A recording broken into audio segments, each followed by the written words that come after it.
Pourquoi on le considère l'homme universel un génie? Aujourd'hui, on ne pense pas que Léonard c'est vraiment un génie. On a étudié, et j'ai étudié beaucoup sa vie, et j'ai découvert qu'il a été un homme normal avec des obsessions. La Joconde, c'est l'exemple parfait de l'idée que Léonard a eu des obsessions.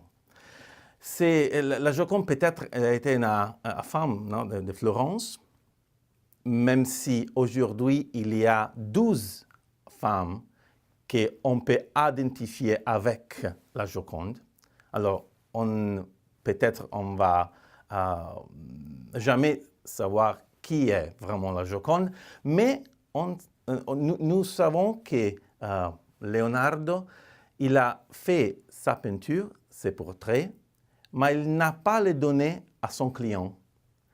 Il a amené ses peintures avec lui pour 15 ans dans toutes les villes où il est allé, à Milan, à Rome, en France, et il a continué à peindre ses visages. Ces visages, il a devenu une obsession par lui parce qu'il a voulu faire de ses visages une femme parfaite. Une femme qui n'est pas une femme individuelle. Ce n'est pas plus une femme de Florence. C'est une femme universelle. C'est une femme qui est devenue tellement énigmatique car Leonardo a fait des peintures sur la bouche, sur les yeux. Le sfumato de Leonardo, il a donné à ses visages une atmosphère suspendue. Une atmosphère que ce n'est pas possible de comprendre et d'obtenir parce que toujours a changé pour 15 ans. Et c'est peut-être les cadeaux, les choses que Leonardo a nous données, plus importants, plus de le Cénacle, plus de la Dame avec l'hermine. C'est les tableaux dont il ne peut pas se défaire. Quand on voit la Joconde, on doit penser à l'idée de la femme universelle, à l'idée que la peinture, c'est l'instrument pour comprendre la nature, l'homme, la femme, l'histoire. Mais on doit voir ces tableaux comme les portraits de la monde, de l'idée, de la philosophie de Leonardo da Vinci.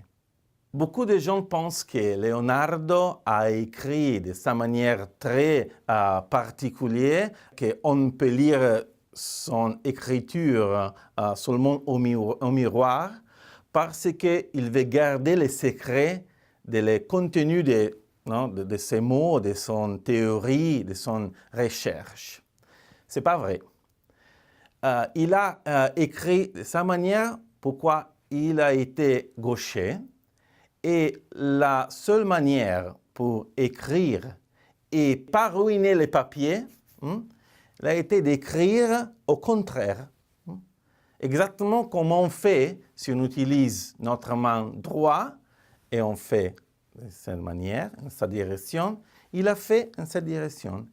Et on peut le dire ça pour deux raisons. La première raison, il n'a pas eu de maître qui l'a corrigé ses manières à écrire avec la main gauche. À l'époque, quand tu écris avec la main gauche, tu es le fils du diable. Mais il n'a pas eu de maître qui l'a corrigé ce problème. Seconde raison, c'est que si on lit le contenu de sa écriture, de son texte, on peut apprendre, comprendre que tous les textes sont des instructions pour faire quelque chose, pour répéter l'expériment qu'il a fait, pour comprendre et apprendre quelque chose de nouveau.